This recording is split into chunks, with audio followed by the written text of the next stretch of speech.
In the spring of 2000, Jeff Bezos stood in front of his board and proposed spending billions of dollars the company didn't have. Amazon's stock had collapsed by 80%. Layoffs were underway. Analysts were calling the company Amazon.toast, and Bezos wanted to double down on the exact strategy that was bleeding them dry. This is the story of the decision that nearly destroyed Amazon. To understand what happened, you need to go back to 1997. Amazon had just gone public. The company sold books online. That was it. But Bezos had a different vision. He didn't want to build a bookstore. He wanted to build what he called the everything store. The plan was expansion, aggressive, relentless, music, electronics, toys, kitchen supplies. Wall Street loved it. The stock soared. By December 1999, Amazon was valued at $36 billion. But there was a problem. Amazon didn't actually make money. It was spending enormous amounts to grow, and growth required infrastructure. Warehouses, logistics, technology, distribution centers across the country. The company was burning cash, betting that scale would eventually create profitability. Then the dot-com bubble burst. In April 2000, the NASDAQ crashed. Investors stopped believing in growth without profit. Amazon stock went into freefall from $106 per share to $15. The company had $350 million in cash. That sounds like a lot. It wasn't. Amazon was spending more than $1 billion per year. On the current trajectory, they would run out of money in less than 12 months. Bezos faced a choice. The obvious move was to cut. Stop building warehouses, slow expansion, focus on profitability, survive. That's what Wall Street expected. That's what the board discussed. Lehman Brothers published a report titled Amazon.bomb. Barron's ran a cover story predicting the company would collapse within months. Inside Amazon, fear was everywhere. Employees were being laid off. Stock options were evaporating. Executives were nervous. Senior leaders pushed Bezos to pivot, to prove the company could be profitable, to show restraint. One option was to pause the fulfillment network. Amazon was in the middle of building something massive and unproven. If they stopped, costs would drop immediately. The company could stabilize. It could survive. But there was a problem with survival mode. Amazon's advantage wasn't its website. Anyone could build a website. The advantage was speed, selection, reliability, and that came from infrastructure. If Amazon slowed down, delivery times would slip. Customer experience would degrade. And once that happened, the advantage would be gone. Belief, however, doesn't pay bills.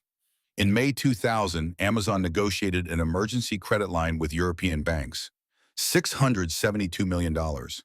It kept the company alive, barely. The pressure was immense. Reporters camped outside Bezos's office. Shareholders were furious. Employees quietly left. One board member later described the mood as existential dread. The safe choice was clear, and Bezos rejected it.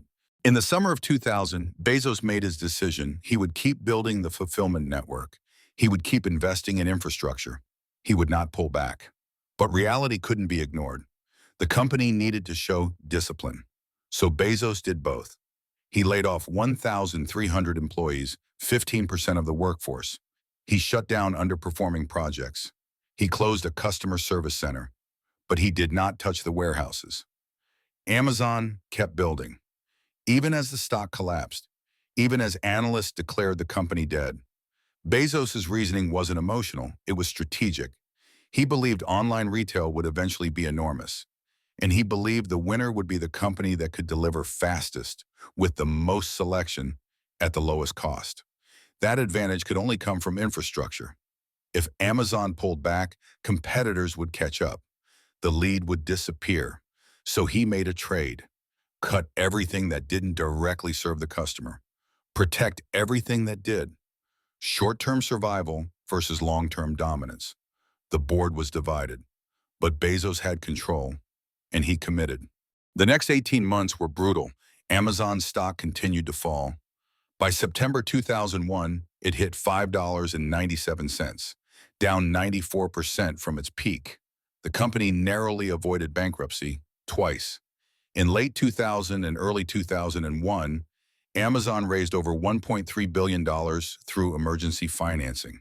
These weren't growth rounds. They were survival rounds. The terms were harsh. For a long time, Bezos's decision looked catastrophic. The press wrote Amazon's obituary again and again. But something else was happening. The fulfillment centers were starting to work. Delivery times improved. Cost per unit dropped. Customer loyalty increased. In the fourth quarter of 2001, Amazon posted its first profitable quarter, $5 million. Small but real. It wasn't luck. It was infrastructure. Today, Amazon's fulfillment network is its greatest asset. Over 1,000 warehouses worldwide. Billions of packages delivered each year. That infrastructure became the foundation for Prime, for third-party sellers, for same-day delivery. It became the moat competitors couldn't cross. Amazon didn't win because it expanded faster. It won because it built what others couldn't afford to build. And it built it when no one else was willing to. Most people misunderstand this story. They think it's about courage. It isn't. Bezos wasn't being brave. He was being precise. He asked a different question. Not what's the safest move, but what happens if we don't undo this? The answer was slow irrelevance. So he chose the risk with upside, not hope, not hype, structure, logistics, warehouses, the unglamorous work that creates real advantage. Survival isn't about avoiding risk. It's about choosing the right one.